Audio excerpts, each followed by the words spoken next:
Welcome to Elevating La Cultura podcast, a space where I talk with Latinas who are passionate about what they do and are willing to share their passion with others to change the narrative, especially for the next generation. Each season is centered around different topics, but all with the Latina perspective. This is season 4, focused on artists and creators. So vámonos, and let's get into it.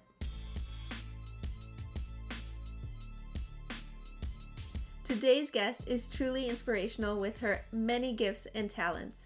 Esperanza of Brewja Co shares her passion behind showcasing her creativity and how she blends coffee, music, art, and community all into an amazing brand and business. So please enjoy our chat. Hello, hello! We are coming to the end of season 4 with only a few more episodes left, and I'm so excited that I get to speak with Esperanza today. We connected I think it was last year. I think you reached out and we were trying to get in touch, and I'm just so glad that we have stayed connected. We have stayed in communication throughout this whole second quarter of the year, and that we actually get to chat and have this conversation for the podcast. I'm excited for everyone to hear all that you're doing and for you to just inspire us with all of your creativity and your words of wisdom. So before I say too much, why don't you go ahead and introduce yourself? Hi, so thank you for having me. My name is Esperanza. I am the owner of Brewja Co. And I like to tell people that I'm just multi-hyphenated instead of listing out everything. But I mean, the main things are being a coffee roaster, an artist, and a chismosa. So, I think um, that's an awesome combination.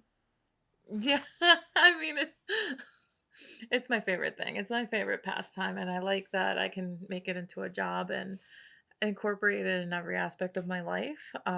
So I I've always made that joke, and it just somehow became just ingrained in everything I do. I think we should use multi-hyphenated more, because I feel like until I just heard you say it, I feel like I have had that in my life. Like when I introduce myself, I'm a photographer, I'm a content creator, I'm a speaker, I'm a homeschool mom. I am so many things, and I think that's something that is to be celebrated, especially as Latinas. Are we have so many dimensions to us, and Mhm. especially as we enter motherhood, that can all be lost, and then motherhood just takes the center stage, and we forget all of the other things that we've loved to do before a huge shift in our lives. So I just love that phrase, multi hyphenated, right? Yeah, that's what because it's I feel like the jack of all trades, and it's I don't like that one because then somebody will always answer with and the master of none, and I'm like, that's not true though. I'm good at stuff. Let's get it straight right there. That maybe not everything, but some things I got under control. And actually one of my friends had brought it up to me because I used to just say that I was an artist and a musician. Um, and for a long time, that's literally all I believed. It was that, oh, well, that's what I do. And then she started listing out what I from us talking.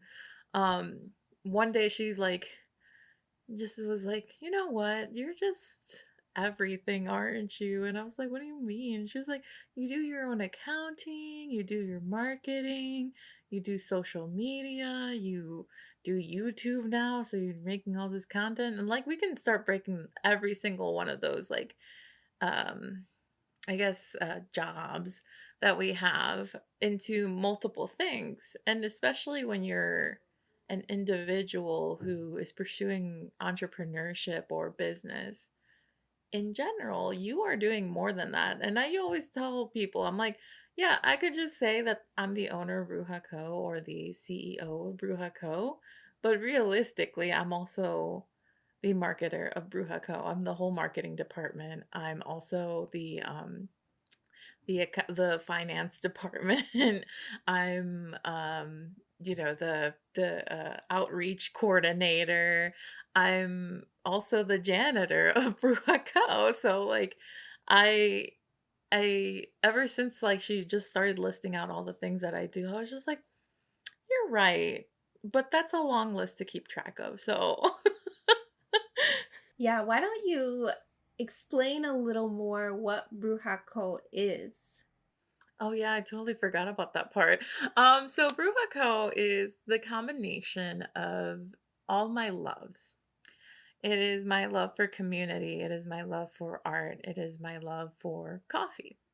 Um, it has multiple branches, and that could be summarized to the coffee portion, which is going to function as a coffee shop, coffee roastery, a coffee company, and then it has like kind of the middle branch that, or not the middle branch, but the other branch that functions as a way to connect with creatives, especially creatives of color, and more specifically, women and femmes of color.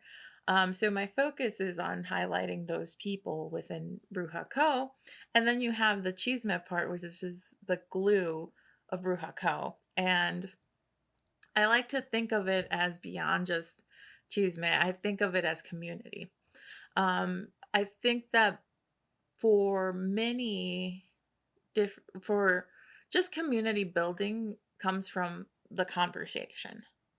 And I don't think we focus enough on those little interactions that we have with people when we are creating communities. We want to always think of the, like that big picture of building this beautiful world of like multiple like people coming together and all this stuff, but it's like how do you get there? And so I summarize it to it's the small interactions that happen. The way people come into my shop or my space, they will always be greeted with a hello, like, "I've known you forever, and I'm gonna strike up a conversation." And, obviously, if you don't want to, then that's another story, and I'll just, like, let you do your thing. But, I always wanna make sure that people feel at home when they come into my spaces, and so what better way to have that, like, with coffee? Yes, for sure. I think that's one of the first interactions that I had with you and Rujako was an Instagram live where you were just inviting people to have a cafe with you and you were just chatting and I joined and I was like, this is really nice. Like I had time to be chatting and I was in the comments. Um, and I love how you use the play on words with Brewja Co. Um, because bruja is a word, but you spell it as BREW to like encompass the coffee part. So I'd love to know like what inspired the name. So, as much as I would love to say that, like, oh, it came to me in a dream. Um, I think it's important to highlight that I wasn't always known as Brujaco. That's actually one of the well, not the most recent thing that's happened, but it's one of the most recent big changes that I've had in my entire company. When I first started, I was known as, well, I don't think anybody remembers this unless you're like, you were obsessed, like from when I started vending and just pursuing this career path. I was Esperanza Art Music LLC, and that was it. And I knew, like in the back of my head, when I first like incorporated my business. Um, I knew the name wasn't gonna stick, but I just couldn't decide what encompassed everything, and it took a long time for me to fully discover where I was gonna go with this because the vision used to be like, I just want a coffee shop that doubles as an art gallery and a music venue, and that's it. And that was essentially all it was. And I was like, we'll figure out the coffee shop name eventually. And there were a few iterations of it. And I was going back and forth on maybe I should separate these businesses, maybe I should do all these three different branches, maybe I could do something of the sorts. But as I was going back and forth and trying to figure out this branding and like how do I want people to know me, there were a few things happening at the same time.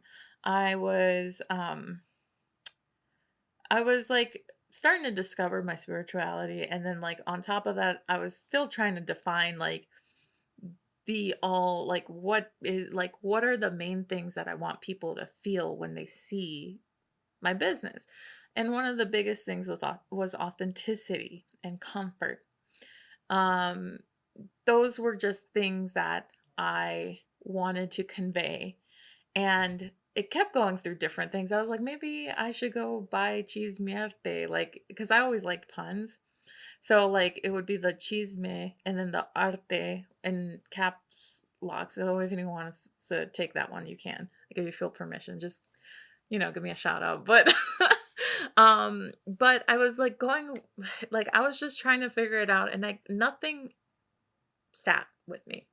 And one day, one of my friends, she wanted this mug, and at this point, I had the Powered by Cafecito and Chisme mug that was super popular, and it still is. It's like one of my most popular things. Um, she saw that I was doing more mugs and stuff like coffee related things. I wasn't roasting coffee yet, and she had asked me like, "Hey, what if you did this like mug that says Bruja with a little like witch hat at the end?" And she was like, I was just sitting there, like she was at work or something. I was sitting there and thinking of like what I would want as a mug, and I was like, oh, okay, like I can probably do something like that. And I'm thinking, okay, that's really clever. And so I started drawing, and I didn't even end up drawing a witch hat. I drew actually a couple of tea bags. And I was starting to get into tea. And my understanding was that she wanted like Brewja, but that wasn't it. So I accidentally made this mug. And I showed or this design. I didn't even make the mug quite yet, but the design. And then I sent it to her, and she was like, "Well, that that wasn't what I meant, but that's actually better." So, and literally, I don't even think a full day, like a full 24 hours passed, and I was like, "Can I just take this name as my business?" And that's where it came from. And at first I was like, well, maybe I could do brew hot coffee, brew hot tea, brew hot coffee and tea, and all these things. But I'm like, but how is that going to represent the art component? So I settled with just going with Brewja Co, because I like it could be anything, right? And eventually my art started taking form by coming with this name. And the reason it resonated so much with me, because I mean, yeah, it's cute and everything, but while I was going through this kind of like spiritual shift, I was starting to realize the role of brujas and how important they were to pre-colonial cultures and to this day to a lot of us. Um, and it just felt right, especially considering that I was going through this spiritual journey, and I was also going through the journey of decolonizing my life and decolonizing my soul, my heart, and it just felt right. There was just pure joy when I heard that name, and it was just like, not only is it talking about the type of work that I do as an artist, not only does it play on the coffee that I'm creating, but it also resonates with me on a level that can't be defined in words. It can, like, describing it, I'm even having a little bit of a hard time, but it just made me feel like I was giving an homage to the ancestors that survived throughout the years to make sure that I am here. And it kept growing and growing into something that it was supposed to be. And so that's how I came up. Like it was like completely, it felt random. But now that I'm talking about it, I'm like, it was kind of meant to be, I think. Let's take a quick break because I'm so excited to announce it's finally happening. Join me on a guided trip to Mexico City this June as we learn about Mexican history, traditional cooking, and immerse ourselves in experiences that will cultivate thoughtful conversation about ourselves and our ancestral legacies.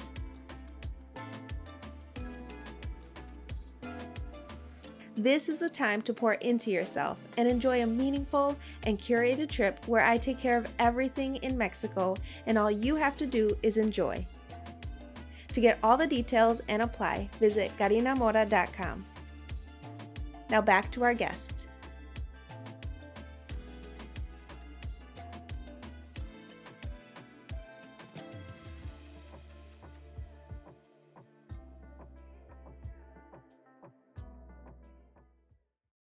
Going back, like I always like to talk about the foundation of what has brought you to where you're at now.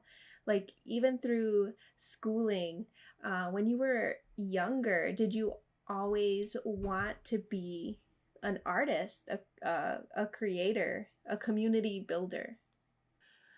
I think in some ways I knew, but I wouldn't have called myself a community builder.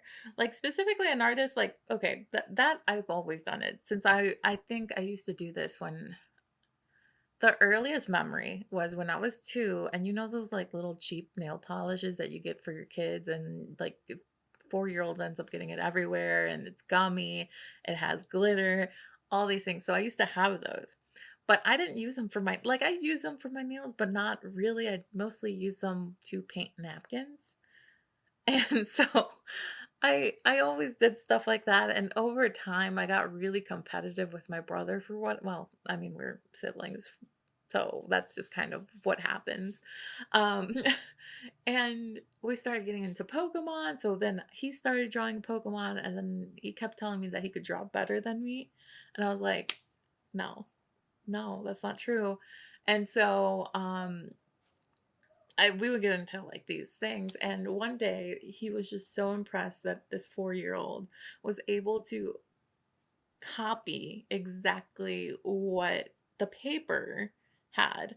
And I didn't think it was that much of a big deal. I was just like, I just looked at it and I just did it. And so I started realizing that I had a talent for it. And it always has been this thing that I went back to for comfort. Whenever I had a terrible day at school, I would draw. Whenever I felt uncomfortable in public, I would draw. And I think it's worth mentioning that I'm like a socially anxious person, especially as a child. Like I was super, super, super, super um I don't even want to just say shy because that does not describe my personality. Like I would refuse to talk to people. So like my comfort was like, let me just draw because then that way I'm busy and nobody like can say like, oh, she's not talking. This is just like what I was thinking as a kid. And it just kept coming back. Like I had no interest in any other subject. Like I was okay at them, but did I really want to dedicate my time to reading or like math or any of that stuff? Not really. And during that time as well, like as I was growing up, I was also fascinated with music. Unfortunately, I didn't have access to actually playing music until I was in high school. So those two things just kind of kept popping up. I was like, I want to do that. I want to do that. And I want to do that. And I want to do that. And so coffee wasn't even in the picture because I was just like, it's just the thing that my mom and my tias do. And all my tios, like, they drink coffee at 8 p.m. for whatever reason. I'm like, I don't understand how you drink that stuff, whatever. Little did I know. But the community building part, what I attribute it to is actually when when we were growing up, we as in my family, like whenever we would have these parties or events, like I always ended up helping my mom. But then there was something extra that I did. I would clean up my room and I would decorate it to whatever the theme was. Like, for example, like what I'm thinking about right now is the Christmas parties. I would have like my own nacimiento. I would have my own like little Christmas tree. I would plan out games, and this was all for my little cousins. Like, it wasn't even like I just wanted to create this space for them to have like fun. And I think fondly about those memories because I'd be so tired. I'd be so tired, but like, and it never went right because like I would come up with these games like with using whatever I had basically. And I ended up like, we would end up playing something else or they would get really attached to this one game. And so we never got through the schedule.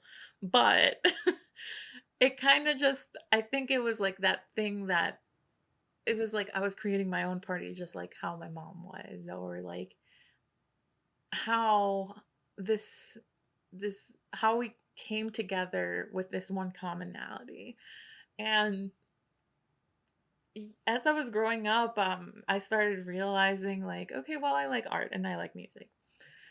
And so that kind of just went away from my memory as like that sweet memory of like me doing things for my cousins to create this space for them. But I started and like went back to art and music. And I started hyper fixating on it, and through this journey, if anyone has ever been in an art career or music career, you tend to be told the same thing over and over again that you're not gonna make any money, that that I don't understand why you want to pursue this. And realistically, I didn't even want to go to university. Like I had no desire for any other thing, but you know, when your father or your parents tell you that like we crossed the border so you can go get a degree, you can't really say no. So I was like, okay, I did a complete switch because I was convinced that I can't do art or music as a career. And I went to biomedical engineering. And that was that didn't last very long because I ended up spending most of my time at the music department. And I started taking art classes and I realized I don't like the art major that much. So I'm gonna like go into this music thing. And that's its own long story within itself. But I ended up going through a music school. And come to find out, I was the minority.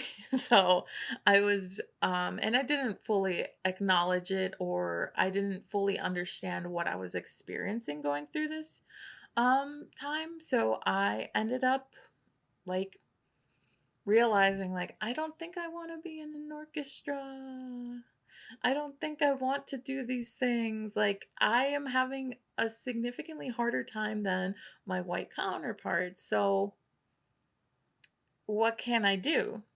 So, I ended up finding that I need to make my own opportunities because I'm not going to get an opportunity in the way that I want it going the traditional route, and that includes the arts. And then it brings me to just being here. Now, it took time though to create what Rujako is now, but I just knew it was from the heart, like the heart of it was I want to create opportunities for other people.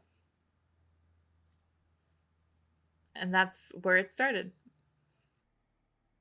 That is amazing that you had this like creative passion in your heart since you were like at such a young age. And I think that speaks to like even as parents, like we can want something for our kids and like think that we know the best outcome for them, but like and this is hard for me to say, even like we are not in control of our kids' lives. And I think that is the shift that our generation is making, that we can't control anything in our kids' lives. We can only influence, support, and encourage. And if we don't do that, like, they're gonna do what they want anyway. Like, whether they have our support or not, they're gonna figure it out, because like they've been created to, like we have been created with a passion, giftings, and like if we as parents stifle that, like we're only prolonging what they're going to be pursuing at the end anyway once they're like adults. um so I think that is a really common experience that we have felt, like even throughout this whole season. Like it's that complexity of pursuing an art career or a creative career despite maybe negative reactions from family or limiting beliefs that we might have been told because of our families.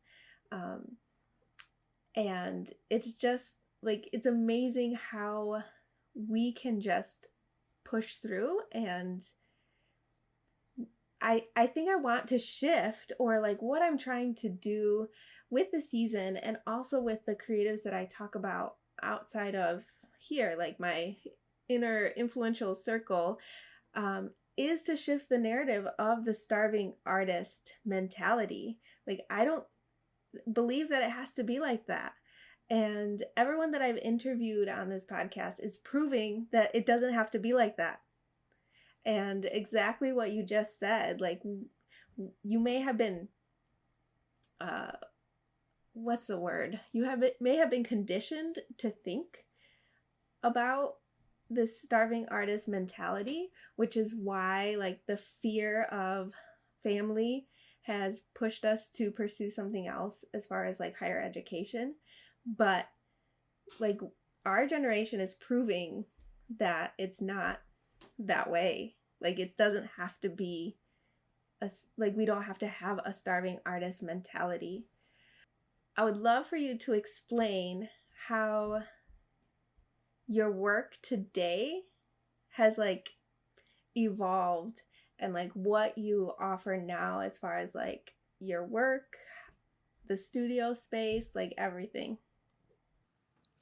Yeah, so I mean, I would say like a good chunk of my life, like probably up till the age of like 16, was about mimicking things. Like I would look at cartoons and I would draw them. I would look at Pokemon, I would draw them. So that one, like, but I do think that's where I got my technical skills in painting, was from being able to look at things and draw them. And then around that time, I had an art teacher in high school that started challenging us to go beyond that and coming up with things. And I always felt like, you know what, like Mrs. Reed, shout out to her. I'm not that creative. Like, and I was like, I don't know what, like I don't know how to not copy other things.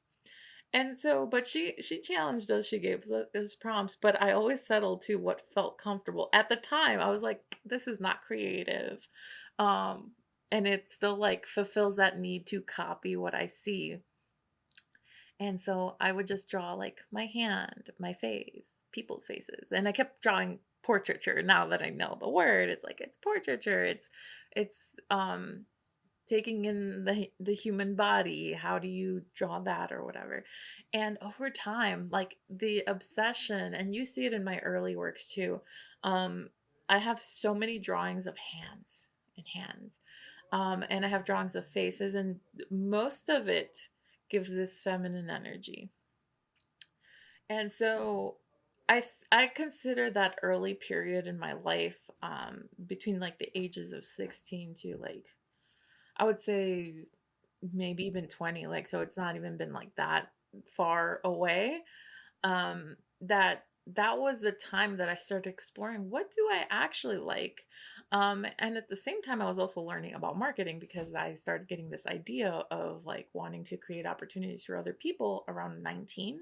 So I was like, still like I was understanding like when artists talk about themes and in the art world, like their theme is this, and this is what their this one particular time period, like this is what they were trying to evoke. I started thinking more and more about that, and I'm like, I don't have anything, and I kept saying this, I don't have anything that is consistent. And once I started putting my work together, I started noticing this trend of like, okay, there are a lot of hands, there's a lot of faces. Why do I draw myself so much? It started off as a reason like, oh, it's just because it's easy, it's right there, I just have a mirror, or I can just take a selfie and like start drawing it. And what I didn't realize at the time, I'm like, that is a time for a lot of people where you are starting to discover your identity. And I knew about Frida, I knew about how she would paint herself all the time. And for and this is a cultural thing where um sometimes people would say that I'm obsessed with myself. And I didn't want to give off that vibe, so I was trying to be cool about it. I'm like, no, it's actually just easier for me because I could just snap a picture. Instead of just admitting, like, no, I'm actually into myself. Like, I'm trying to figure out who I am. I'm trying to find the beauty in my face. I'm trying to find, like, my identity through painting. But I didn't have the words to say that. And so I was just like, no, it's just easy. Like, that's what I would say. As I kept getting older, it became more of like a method of storytelling, a method of giving that chisme to people. And over time, I started realizing that the human body is its own way of communicating. And so you see a lot of eyes, you see a lot of hands, you see a lot of bodies in my work that are all telling their own individual story. I'm not necessarily concerned about the landscape. I'm more concerned about the actual individual. So even my cyclopses, like they have their own story, and like my goal as an artist is to pull you into this world, to pull you into this person's world, like into their mind. And it starts associating itself with coffee. So I added the coffee, and I consider coffee an art too. There, like we can talk about roasting and all that stuff, but my goal is to combine all of the senses to keep you in one place longer. So I want you to get your cup of coffee and to stare at one of my pieces. I want you to sit there and start thinking like, okay, why does she have like so many eyes, or like what is the meaning of this piece? Like what is happening here? And eventually what I want to incorporate, because I am a classically trained musician, is to have these spaces, and also like another multi-hyphenated thing, like I want to create music that is atmospheric. So while you are standing in the gallery or a coffee shop or whatever, you want to stay longer, because as the music's playing, as you're drinking your coffee, it starts changing the mood. And that is something at its core, it's like it's not necessarily about what's on the paper, but it's about the experience you have in being there. Is it uncomfortable? Is it comfortable? Is it anxiety inducing? And that's the type of scale I want to create. And I want it to even be like the day to day. So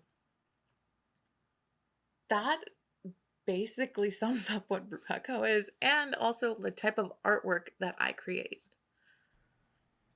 That is so fascinating. And I feel like I need to experience this like tomorrow. Um, do you want to talk a little bit more about like the art of coffee? I am a huge coffee fan, but maybe for those who aren't as obsessed or into coffee might benefit from just a quick lesson on coffee roasting and brewing. Yeah, so the way I like to start it off with, we can think about like scientifically what happens and just the actual process of making coffee. So, they come from like this berry, and basically what you're eating or the beans are like the pit of that fruit. And they are usually closer to the equator where it's like a lot hotter than here. Um, there's some boring stuff, but but I mean it's not boring because it's like somebody cultivates it, right? And the way it gets to us, basically they dry out all these pits and then you get green beans, and then eventually an importer will buy them. The thing before I move on from that section, and because it matters to me, I also want to make sure that my coffee isn't coming from slave labor. So I dedicated my entire brand on harm reduction and making sure that everybody gets paid at every single level. So, one of the most important things for me is for the farmers to be safe and to be paid so they can live and have a fruitful life.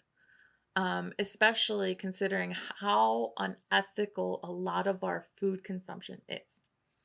I do think that affects the taste too, because I'm not going to be sued, but there are certain big companies, like certain mermaids, for example, that that use prison labor to ¿cómo se dice?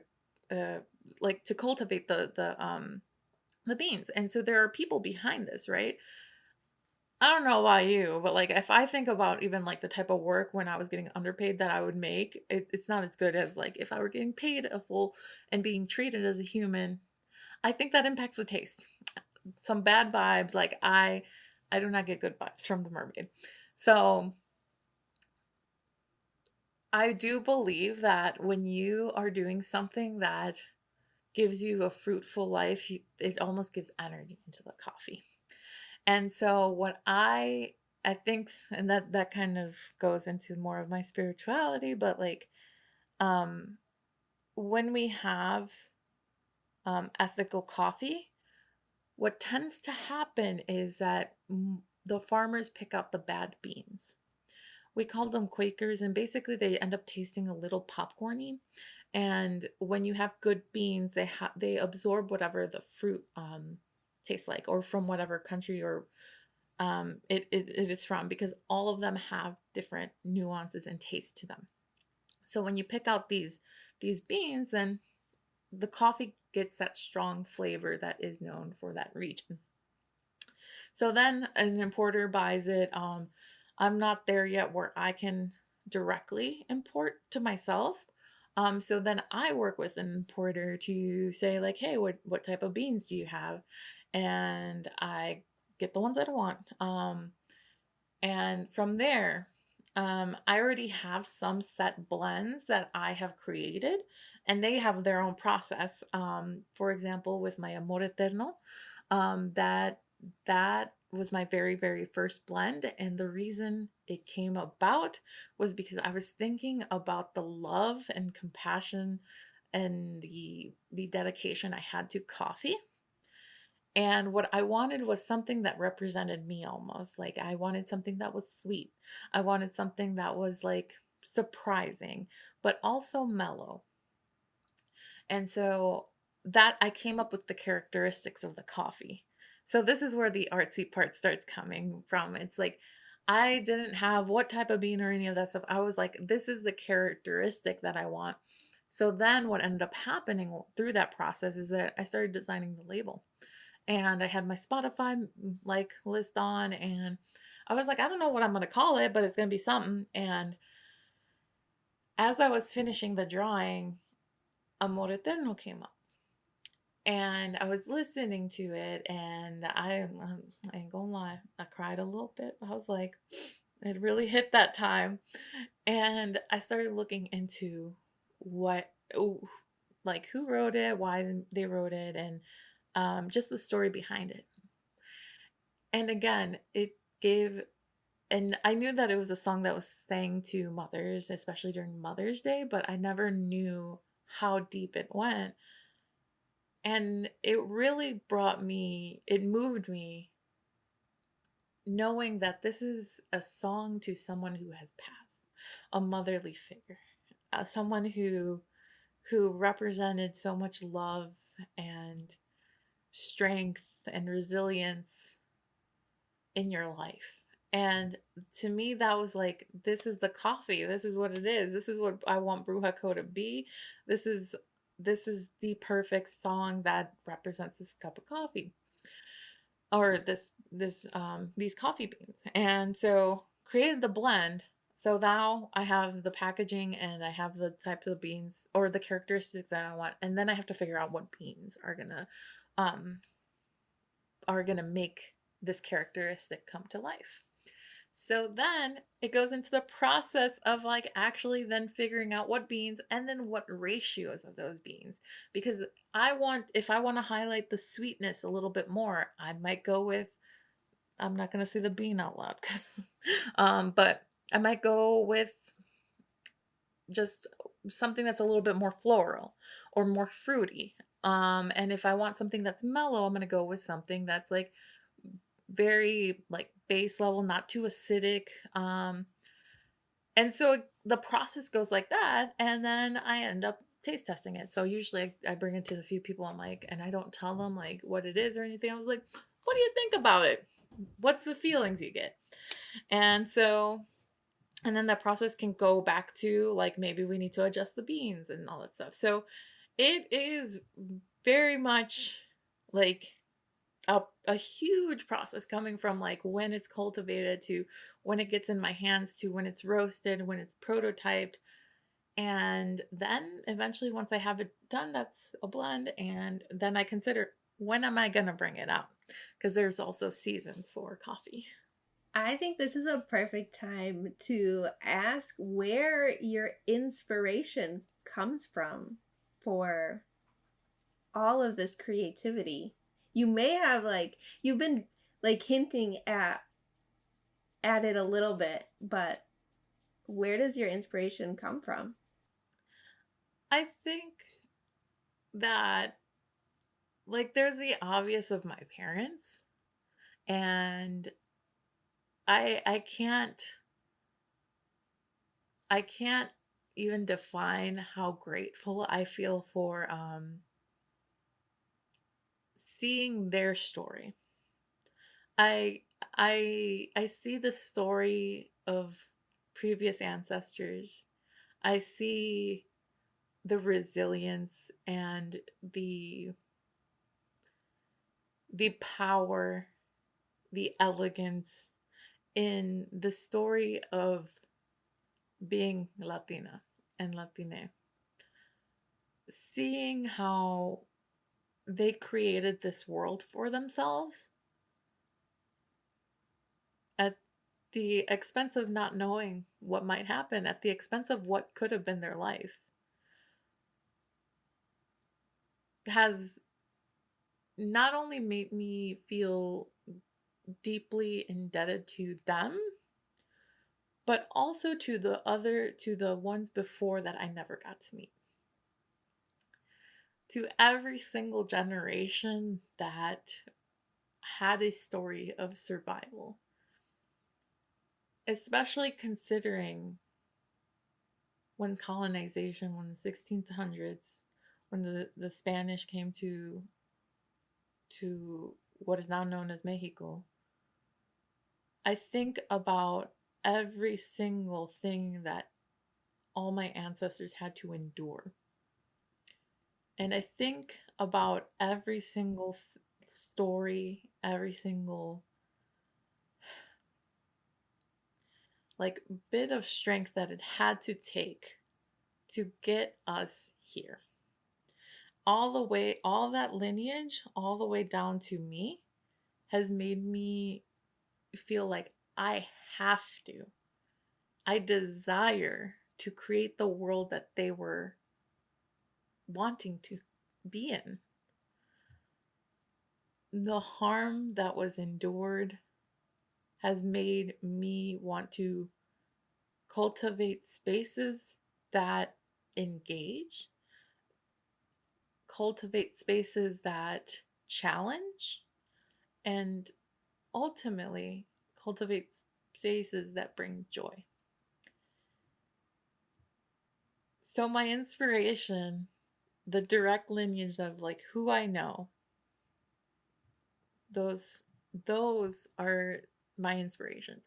It is the individual stories that people share with me that inspire me every single day. That is so beautiful. And I think that as people of color, we can all relate to the complexity of our lineage and wanting to honor what it took for us to be here now. But yeah, I mean, what you just shared is powerful. And I think, like, I was trying not to tear up, but it's like I get emotional because I can relate to that too. And I think about my own family and the sacrifices that have been made. And our listeners are probably thinking about their own families and what has brought them to where they are now. So, I mean, it's heavy, it's powerful, um, it's complex, but it could also be hopeful and joyful at the same time. It's Okay, human. yeah, it is. It is It's human. human. Yeah. Um, okay. As a Latina, have there been any limiting beliefs or mindset shifts that you have made along the way that have made you stronger in who you are today? Yeah, I think being a product of music school, a predominantly white field, I have come to learn that the support that you build matters more than what is prescribed. And by that, I mean when we are thinking about our goals and how to get there, there is a usual answer where it's like, oh, you just have to keep networking. You have to keep talking to people, and eventually you'll find a way. And although that is true, I think we often forget who we network with. Like, I think it almost feels too broad for me.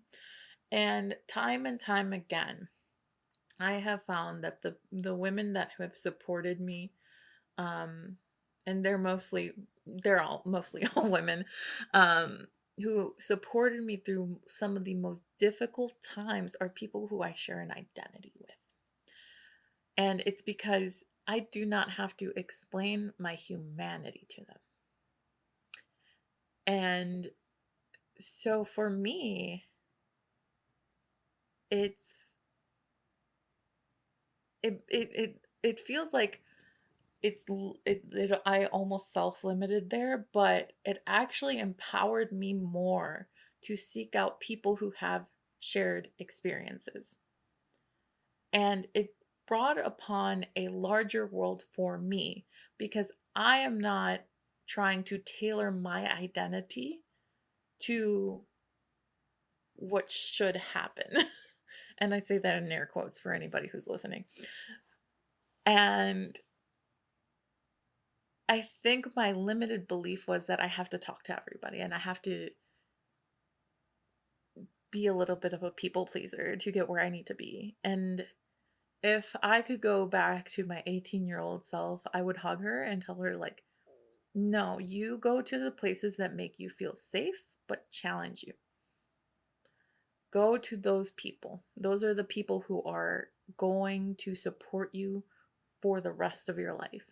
They're the people that will not question your reality. They're the people who will not that will not harm you intentionally. And for me, it broadened my world and my perception on what the world can be. And I think oftentimes as Latino women, we are told that we have to accommodate other people, whether it is by being a mother, whether it is by being the caretaker for like I always say this over and over again. People see us as the mothers of the world. When we see ourselves in media, usually we are, who are we? We are the people taking care of the kids. We're the babysitters. We're the secretaries taking care of the boss, right? We're never in a position of power. And the moment I started talking to more women who were who were experiencing or have gone through similar things that I was going through, the more empowered I felt. And I'm like, I have to be selective. It's like as weird as that sounds, because it's like, oh, you have to be selective about who you network with, or you have to be selective with who you choose to invite into your life.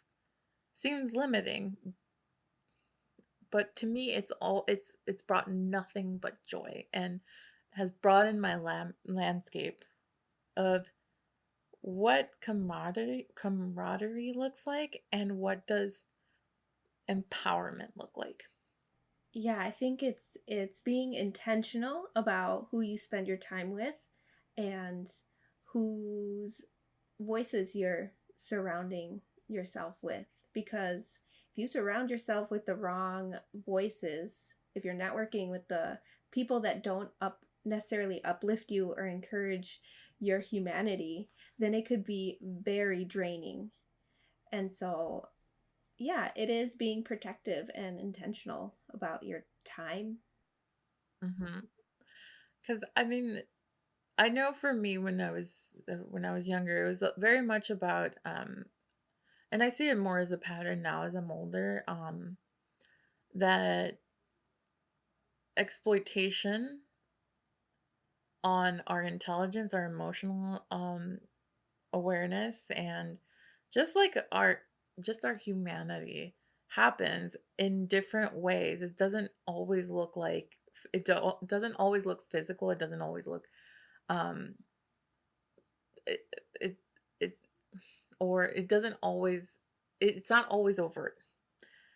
And I think that was one of the biggest lessons and one of the biggest things I had to learn was about how do I protect myself, but also uplift myself and empower other people. It's really nice to have a conversation, like you said, with people who just understand you and can get the experiences you've experienced without having to say too much, you know? Um, yeah. So, what encouragement or advice would you give to the next generation of artists? The I think the one that has impacted me the most, and it's actually one that was very recent to me, was, and excuse me for being a little vulgar, but doing something half-assed is better than not doing it at all. um, because you can always improve it. And there will always be room for improvement. The moment you think, oh, there's an end goal, there never is, especially when you are pursuing an a career path that you are creating. You will always, especially if you're going into this field, you desire to make things better consistently. Just accept it that this is what life is going to be, and just do it.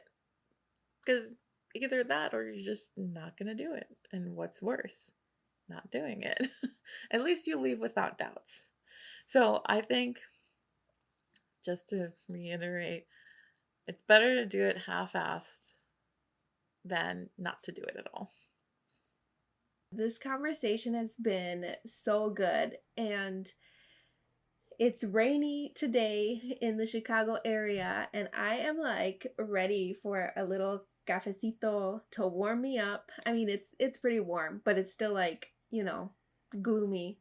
I am ready for some pan dulce, a cafecito.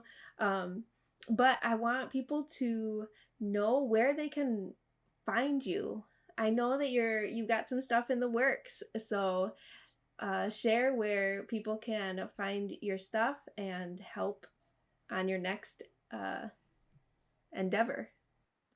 Yeah, so the big website is www.brewja.co, and that is brewja.co.